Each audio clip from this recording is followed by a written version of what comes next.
I'm in the bone zone right now. You're in the bone zone. I'm ready to. Glad I'm the closest person to you. Mm-hmm. Did you get that? Oh, no.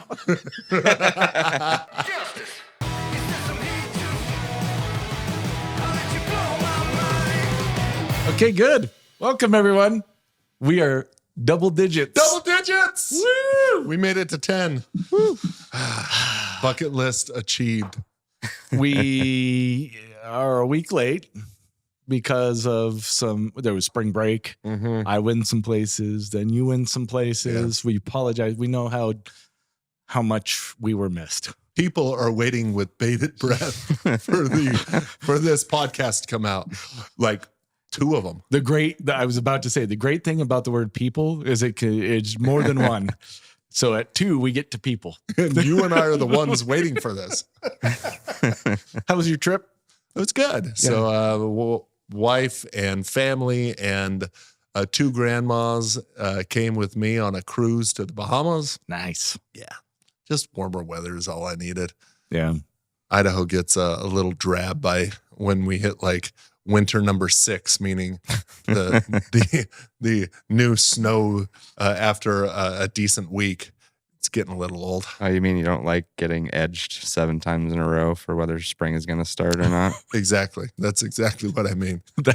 That's exactly what I was thinking in my head. So I have goats, and I'm waiting. So I have to feed them until the grass is growing in the pasture. And I keep thinking that I'm done, and I'm not. And I have to go buy little bales of hay. This is how Idahoan I am. And I'm getting really sick of going and buying like 1 bale because I don't want to buy too much hay at $12 a bale. Where does one buy bales of hay? You can get them from farmers, or like D&B sells some smaller ones. See, my first local plug, the D&B. I was going to say, you have a hay plug? Yeah. So those in need of hay. We've got a hay guy. I got a hay guy.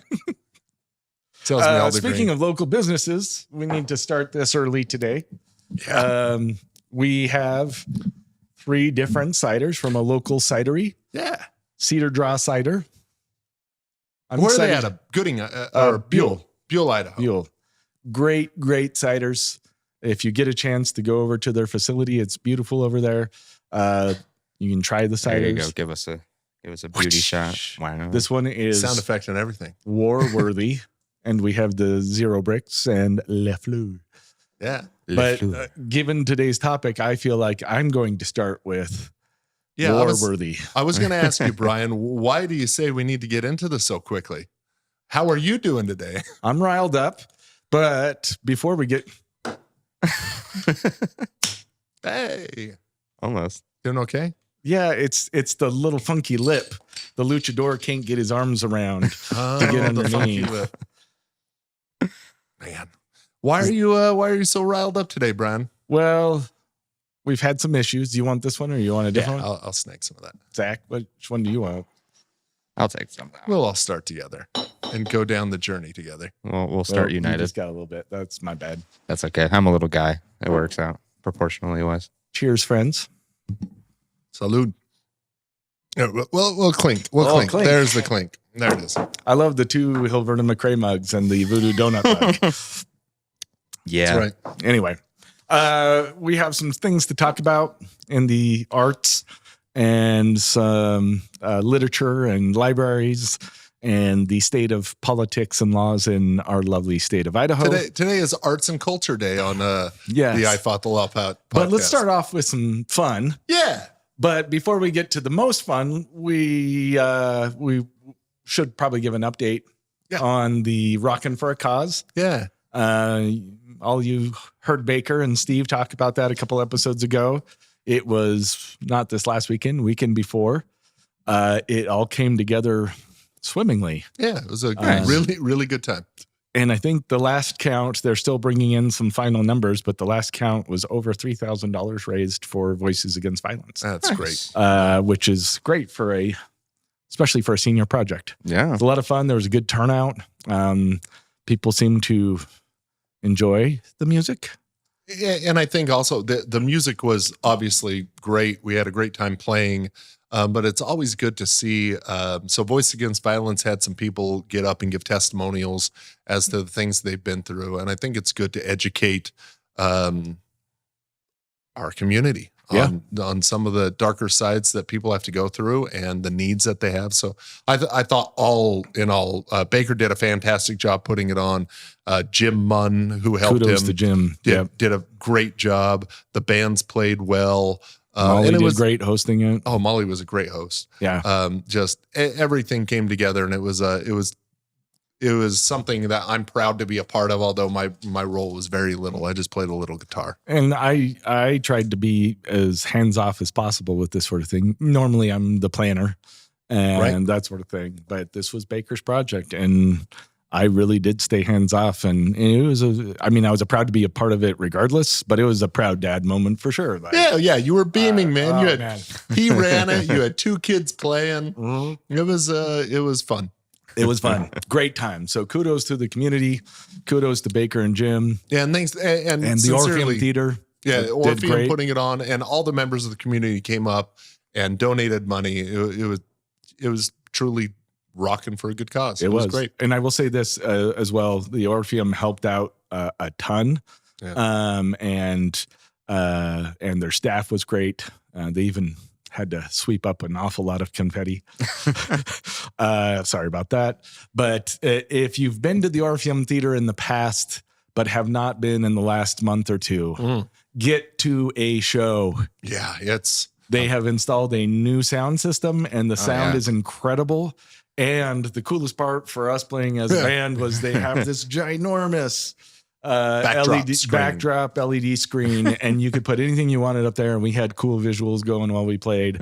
And it makes plays and musicals that much better too. Like, it is a cool old theater, but they've definitely upgraded some stuff. So please get out and support the Orpheum. I know when they do Disney productions, like they just did Tarzan there. Disney, they actually have official backdrops for digital stuff. Yeah. So they're actually that high set quality stuff. for Tarzan was incredible. Mm-hmm. Yeah.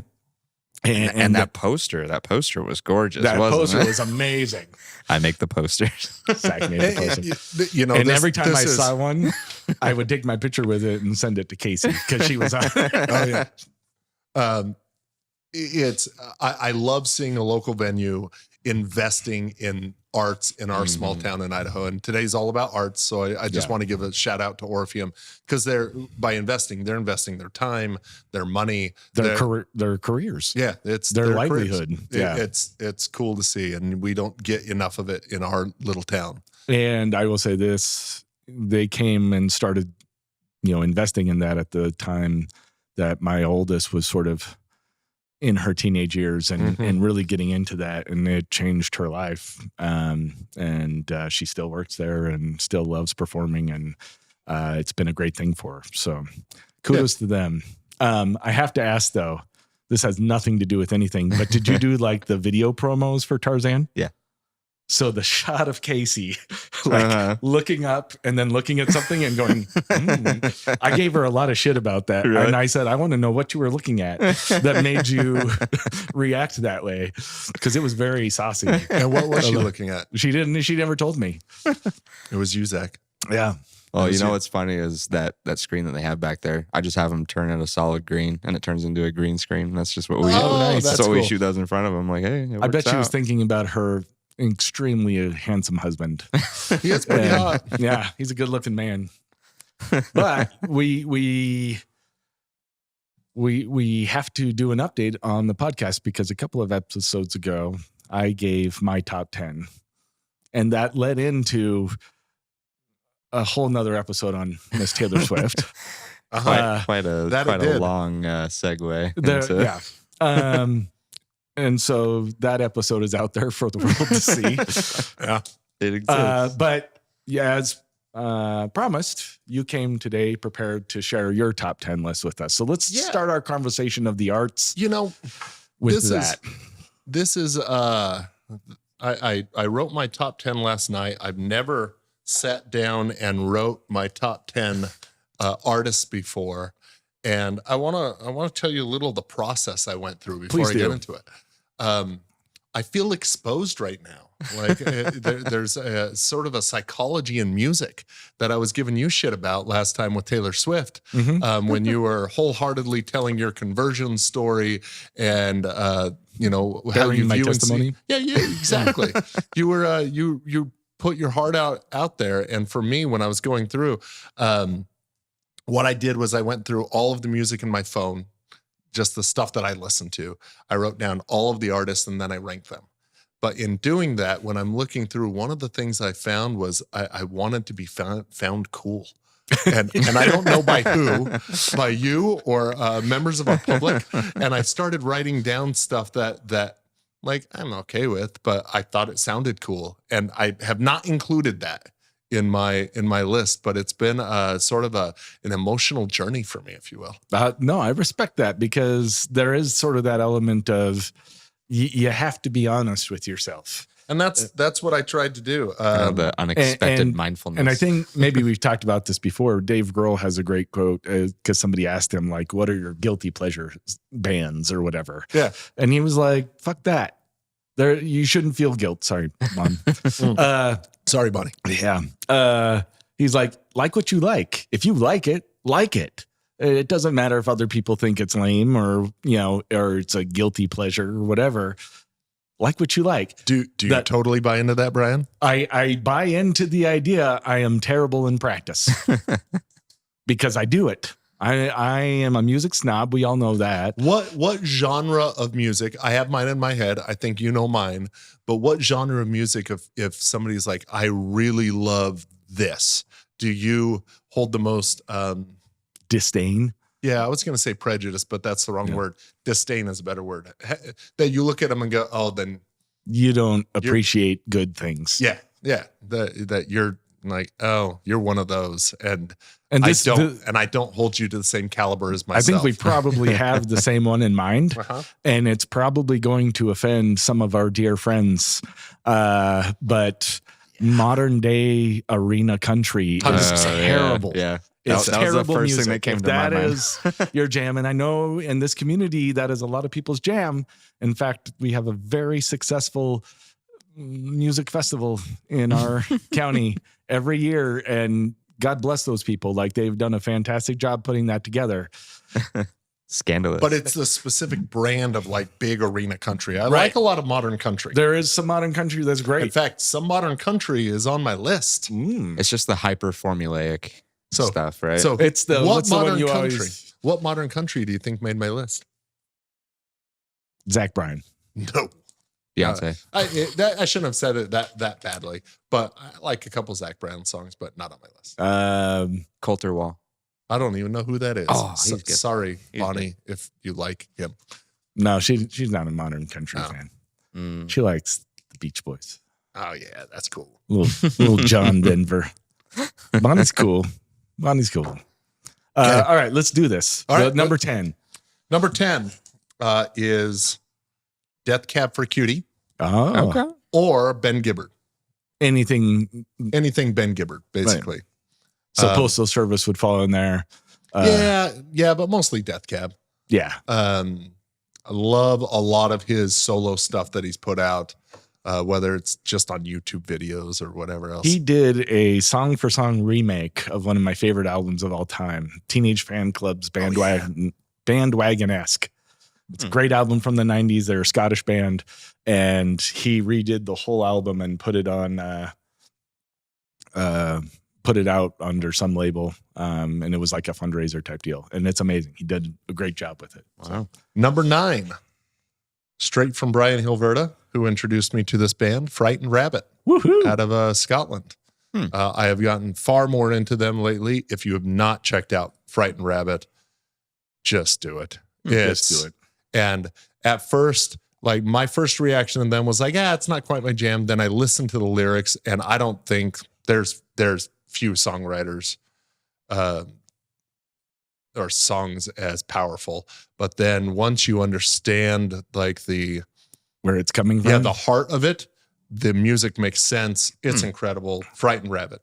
Number 8, Band of Horses. Nice. Band of Horses. Do you know Band of Horses? So why it makes my list is the concert we went to a few years ago. I swear to you, we were down watching this. It was mine and my wife's first concert together, and we saw them in a small venue in Boise. And I would have sworn I was on multiple drugs the way that I felt at this concert. It was like a trance. Yeah, Like, I've never had music hit me this way. yeah, What's I the agree. genre? It's similar to the other bands. It's alternative, kind of more country than the others. Yeah, a little bit. bit more. I wouldn't ever put them in country, but they're from South Carolina, so there's a little more twang to it, right? Can I tell the story of Go the ahead, concert? tell the story. This is how I know. This is how I know how good this concert was, is because I wanted to be intoxicated. So Brian was going through a phase in life to where he was not drinking in open.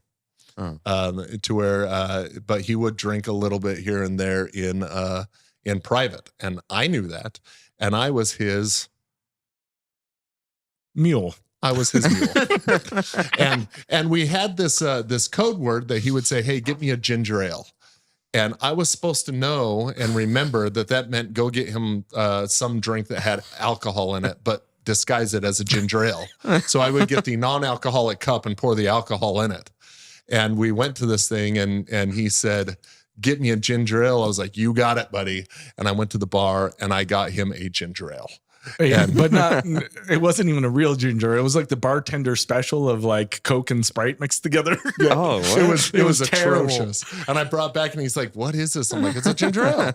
And he's like, "No, man, a ginger ale." But by that point, the bar was so busy, and I already had my alcoholic drink that there was no going back. Oh, no. And then the best was still during this phase, only a couple weeks later, we went to another concert to where he asked me for a lime Ricky, and I was like, "I got it."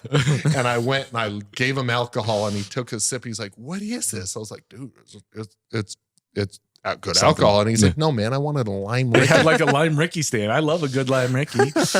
So yeah, that was all part of it. I wasn't super drunk during the Band of Horses, but it made me feel as though I was. I mean, I felt like I was, and I had no intoxicating. You had fake ginger ale. I had Coke and Sprite mixed together.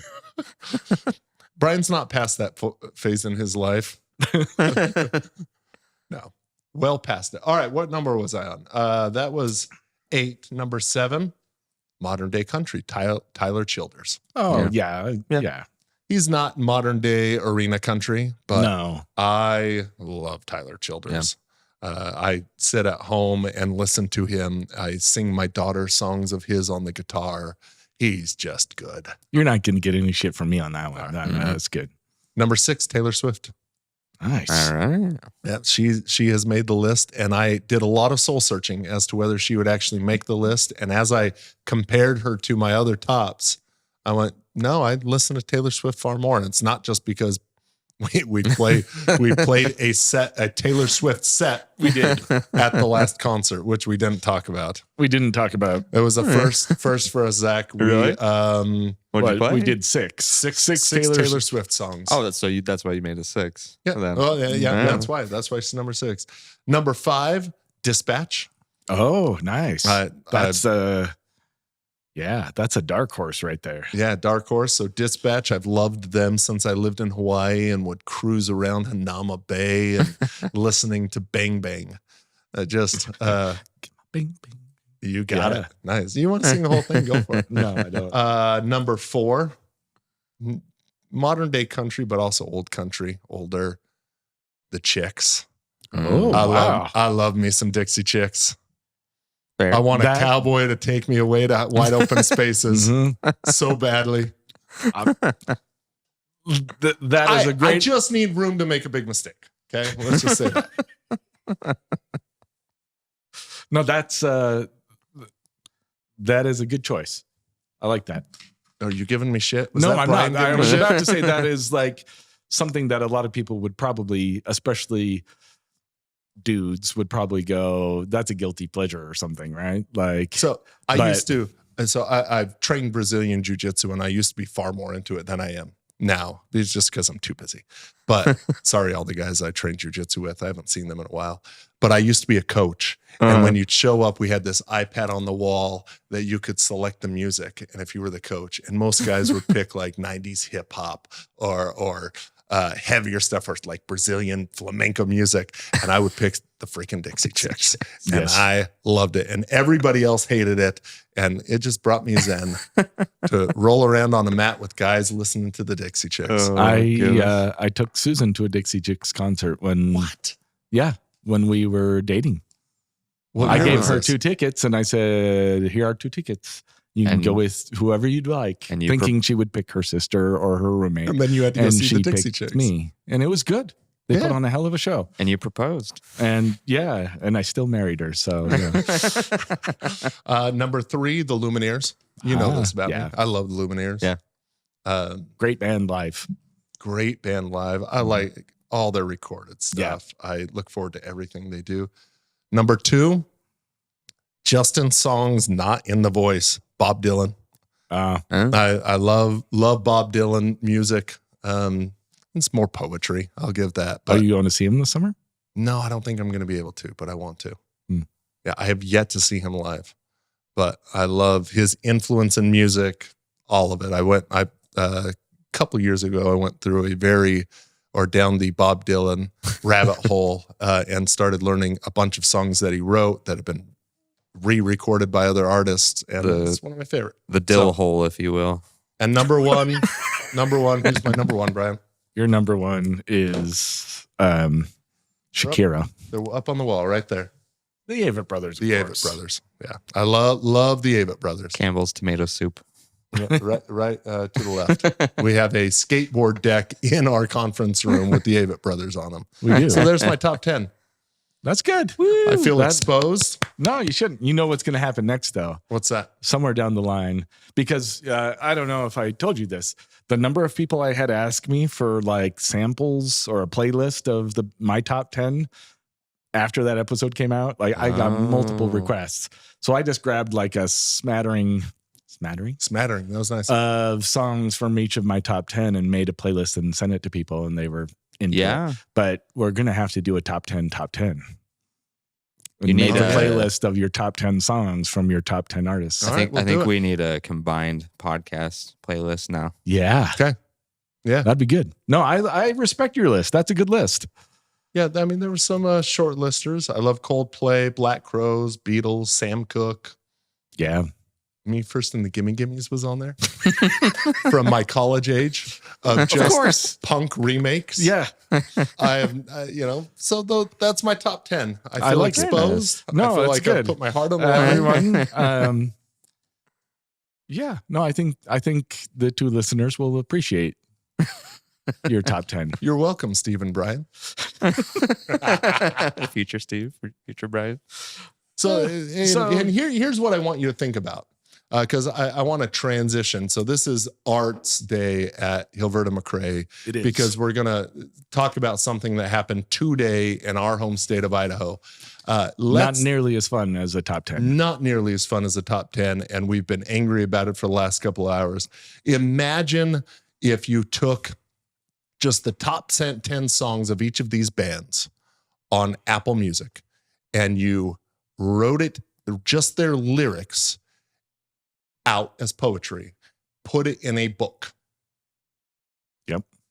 And wanted to turn that into a local library here in our town.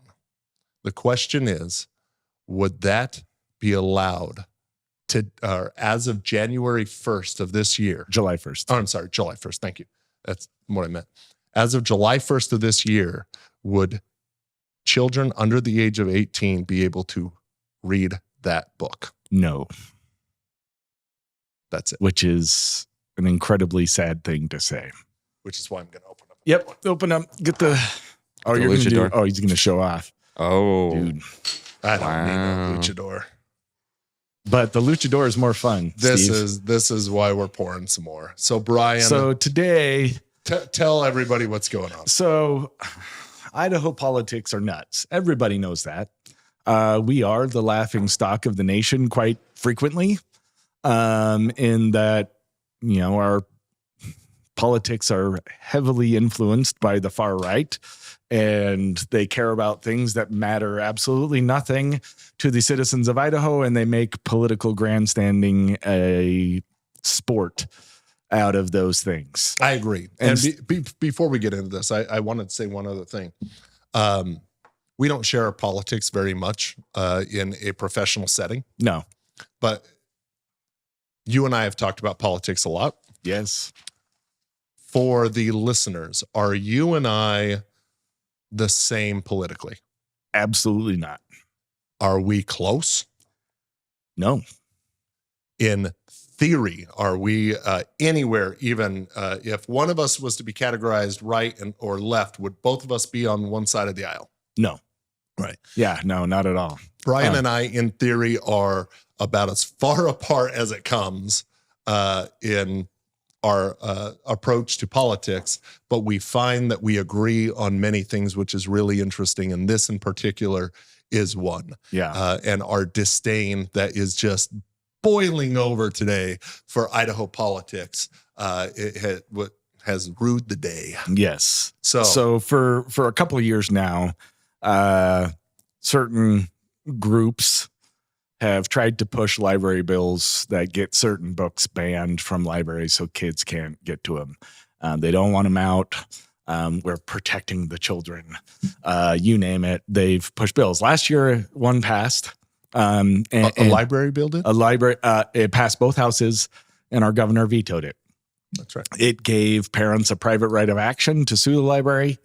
It gave statutory damages of, I think, like $1,000. And the initial version of it also made it a crime for librarians. They could be charged criminally, which is just insane. Ludicrous. Holy shit. Sorry, Bonnie. Yeah, for a party that says they like small government, for a party that says they hate frivolous lawsuits, to push this bill just proves how hypocritical they really are. Right. But another version reared its head this year, and after some back and forth, eventually made its way to the governor's desk, and everyone who is in their right mind thought he would veto it again. And he did not. He signed it into law today, and it's horrendous. And this is the scary part. Last year in Idaho, we had, and a lot of other states had other laws outside of libraries, like drag shows were being prohibited. But the only way that these laws can be written down are in a way that it's very broadly written, to where it ends up covering more than what the lobbying power intends it to be. And I think that's one of the reasons why our governor struck the last one. Not only was it just insane, creating private causes of action. What that means, under last year's bill, any individual citizen could sue a librarian for quite a bit of money if they found something that they thought violated the law, the new law. Then on top of that, there were absolute damages already in the law. And so last year's was just insane. They were trying to do the same thing with drag shows, not calling them drag shows, just calling them like sexual live performances or something like that. Yeah. And all of that got struck down. And then this year we anticipated the same thing. And as of today, didn't happen. It was signed into law. And I should preface this, and you know this, we've talked about this. Libraries hold a special place in my heart. I met my lovely wife in a library. We were both worked there. I have a hard time reading with my ADHD, but I still love libraries and what they can provide. So a lot of times I'm not sitting down and reading, but I'll, checking out a ton of books and reading them, but I'll go in and research things or whatever. And there's so much more that our library provides to the citizens of our town or your school or whatever. And a lot of kids find themselves in a library, right? Yeah. And that's the great thing about them. And you can find so much in a library. Like I said, I've worked in a library. My wife's worked in the same library. That's where we met. My wife worked at the local library here.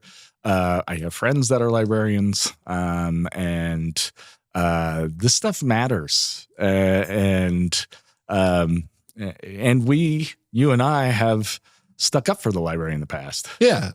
There was once, what was that, about 2-3 years ago, there was a local contingency, I'll say, that went down to the library during Pride Month and asked that a Pride display of children's books be taken down. And they petitioned that it would be removed for Pride Month and never be allowed. And we sort of rallied the troops. And it wasn't just Hilverta McRae. No, there was a lot of folks. There was a lot of folks, but we called everybody we knew, and we packed the library board meeting. The appeal hearing. Yeah, the appeal hearing. Because the library had listened to their complaint and said, no. Yeah, no. And so we made an impassioned plea, both logistically, legally. I think you and I were the first two to present, if I recall right. Yeah. And the library board, in a split decision, yes, ruled in our favor and said that Pride display would remain up. Yes. And on top of that, I knew this from my wife having worked in the library, that a lot of times this particular contingent of our community would check out all the That's right. Pride books and those sorts of things so that they wouldn't get checked out by kids or by anybody. They would just try. That was their way of removing them from the library, was checking them out. What they didn't think through is that the library uses their circulation numbers to decide what else they are going to buy. So That's by right. checking out these books, they're encouraging the library to buy more gay-oriented or That's right. LGBT-oriented books, which I told to the leader of this particular group when I sat down and had coffee with them. And I said, "You're a moron." I said, "You guys don't have any idea how a library works. And I know you're doing this." And he's like, "Oh," and I said, "It's a stupid strategy." I probably shouldn't have cued him in on it. But, but you and I bought, since it was for the children's section, 25 copies of John Oliver's book about the Gay bunny. In the White House. And we donated to the library. We donated to the library. And then I turned around and I said, "And if all 20 of these happen to get checked out, we'll gladly buy more." And we have a budget that you will not have enough people to check out. And I never heard what happened from there, but I think it ended and there's still those 20 books. Mm-hmm. But those 20 books now are not going to be in the kids section as of July 1st of 2024. So what was passed today or signed into law today, going into effect on July 1st, was basically a bill that said parents can request, and I should preface this with, this is a couple hours old. Yeah. We're just barely diving into it. We may get some things wrong. Obviously, we're highly passionate about this. But for people that want to look it up, it's House Bill 710, what's being called now as the Children's School and Library Protection Act. Under a renewed...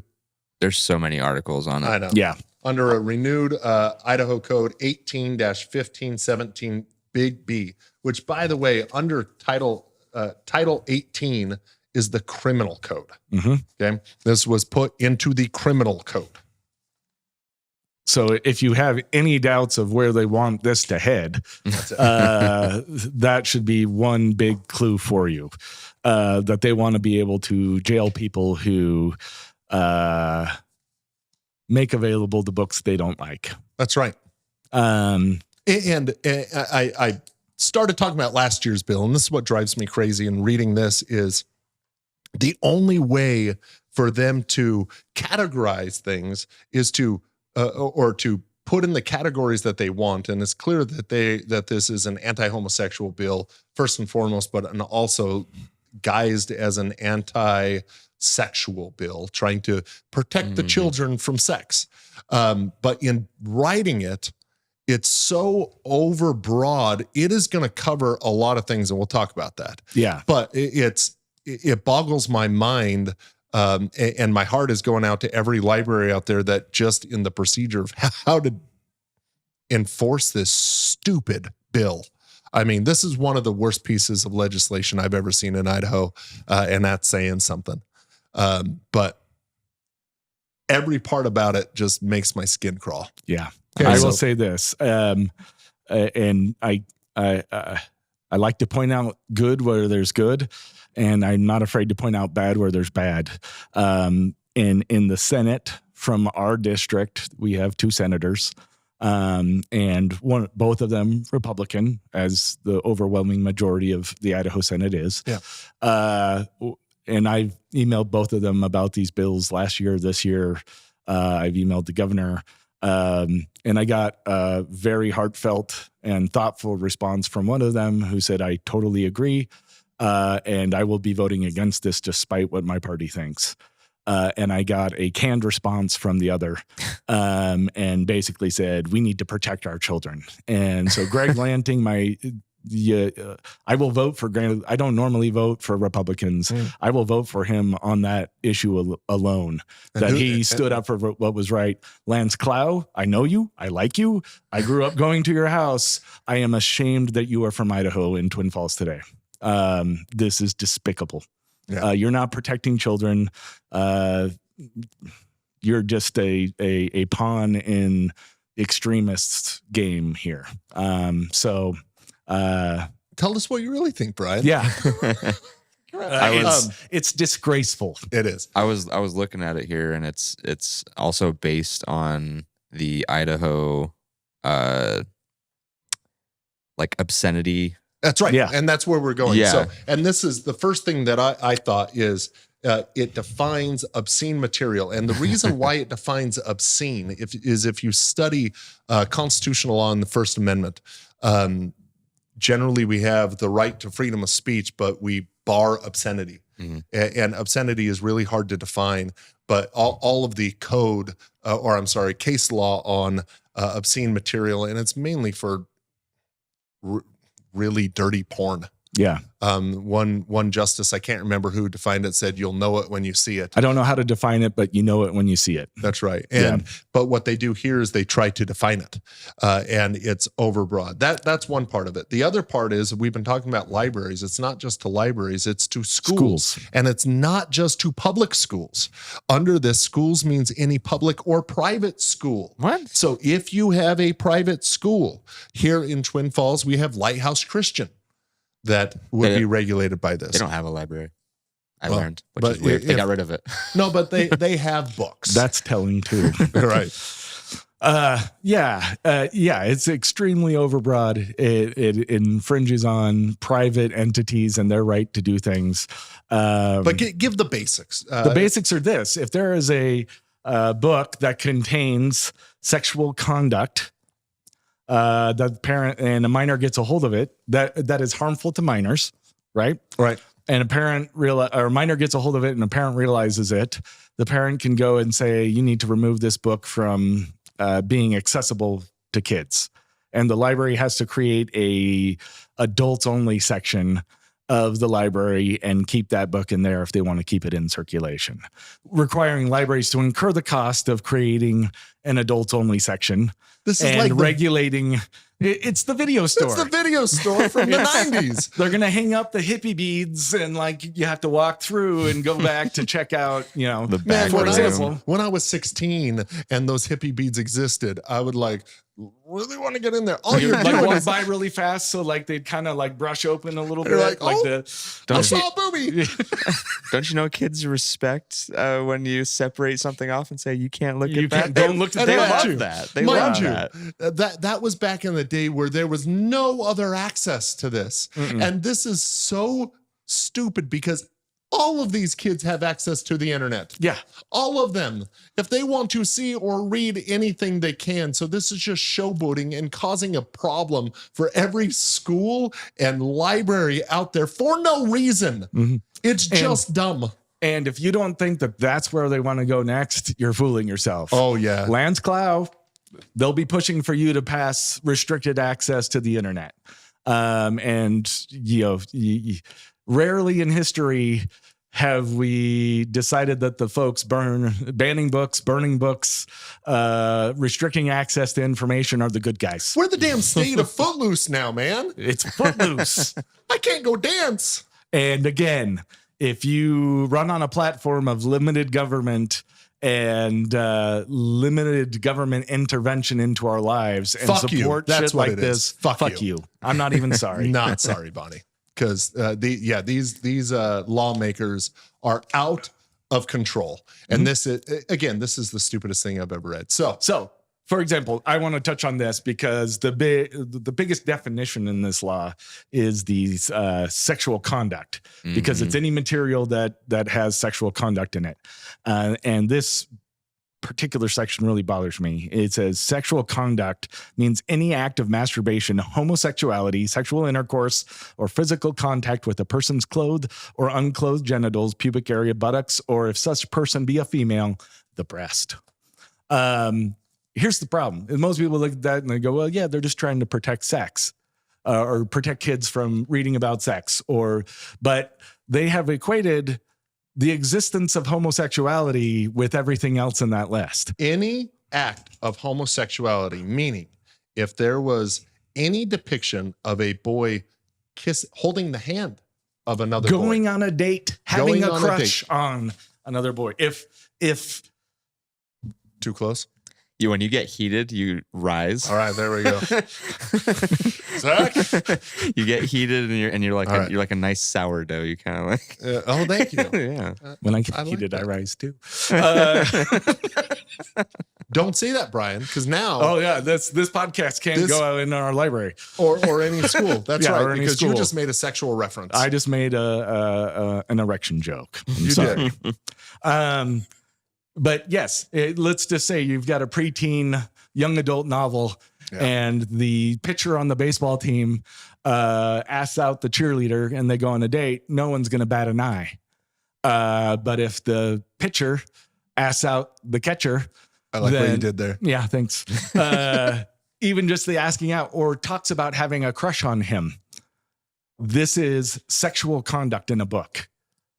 Fuck you. And now, so then the library or school has the duty, once told, to then take it, put it in an adults only section and not be allowed, which means in schools, it's gone. Mhm. Yep. They don't let adults into school, elementary school libraries. Maybe you've got an 18-year-old senior Yeah, maybe. that could access it. How dumb is this?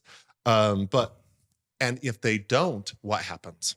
Then if they don't do it, then the parents or the minor can file a lawsuit. They get a private right of action, which means they have the ability to sue the library. They get statutory damages of $250 and any actual damages. So if they come in and claim, well, my kid is gay because they got this book and I had to send them to conversion therapy for $20,000, I'm going to sue the library for that.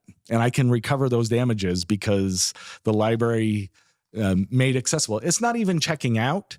It's not saying, hey, you should read this book. It's if this book is accessible to the minor, they can file this lawsuit. So how many people are going to be in there just hunting for the smallest thing to pull I can tell you two, me and Brian.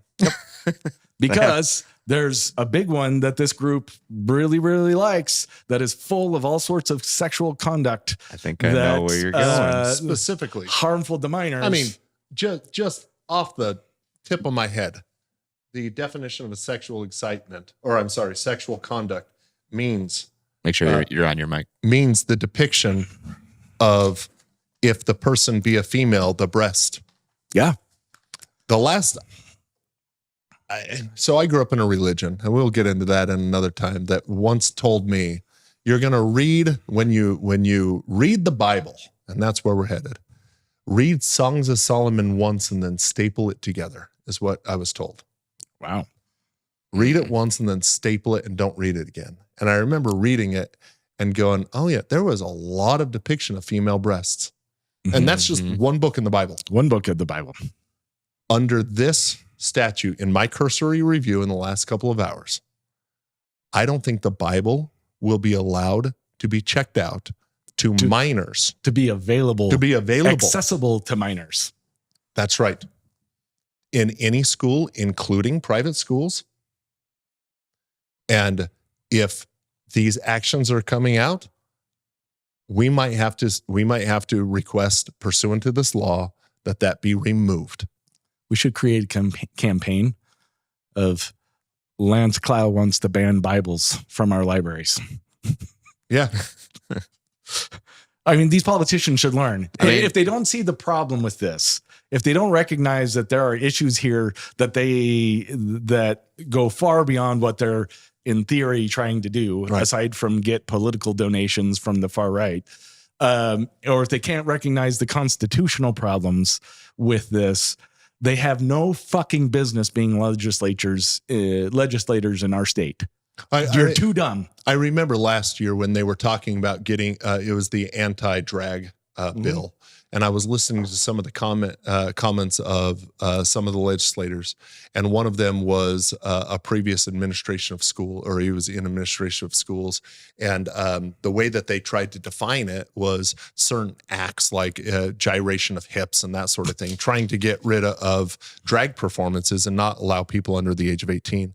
And one of these legislators, who had come from the school background, said, we're going to have to stop cheerleading. He's like, Yeah. we get a lot of complaints about how cheerleaders act, and this would get the law that did not pass would have given a private right of action to sue a school for the display of cheerleading, and it would shut down all cheerleading competitions. And that's the problem with trying to legislate morality is you go into it. The only way to do it is to use broad language that's going to cast way too broad of a net, and you're never going to get it. And so this one just so happens to be so broad that I think literally the Bible falls into this category. No. And mind you, I don't want to bar the Bible from anybody. No. But if it takes doing that to make them realize how dumb they are, right, that we are the laughing stock of our nation, and they think they're doing some great thing, or Senator Crane, you're a moron. You're an absolute moron, and you should not be in government. You should not be creating law. And here's the other. And let me just get all my anger out right now. Please, Brian. Governor Little, Just you're go. better than this. You're better than this. I'm going to make a confession right now. I registered as a Republican so I could vote in the Republican primary in our state. So I could vote for Brad Little over the other yahoos that were running. And I met him. I talked with him. He's talked with my son for hours in his office. That's a funny story for another day. And I like him. You are better than this. Have the balls to veto it again. Stand up to these guys. Don't kowtow to bullshit like this. And if it takes banning the fucking Bible from all of the libraries, including Lighthouse Christian School, to make them realize how dumb this is, then we should do it. How you doing over there, Brian? I'm so fucking pissed right now. Bonnie, I'm so sorry. No, this is No, Bonnie, I'm sorry. We've unleashed the F-bomb, Brian. Now here's the deal. What's the deal, Brian? No, this really does make me mad, and I'm glad I'm drinking because it's tampering it down a little bit. See, most people when they drink, it's the exact opposite. I am sweaty. Thank you, everyone, for listening to part 1 of this episode. Obviously, we're very heated, and it became a very lengthy episode, so we'll be doing it in 2 parts. Yeah, so pay attention next time, and you're going to hear the rest of Brian's angry rants. It'll be a great time. Very angry. Not nearly enough alcohol. So we'll see you next time.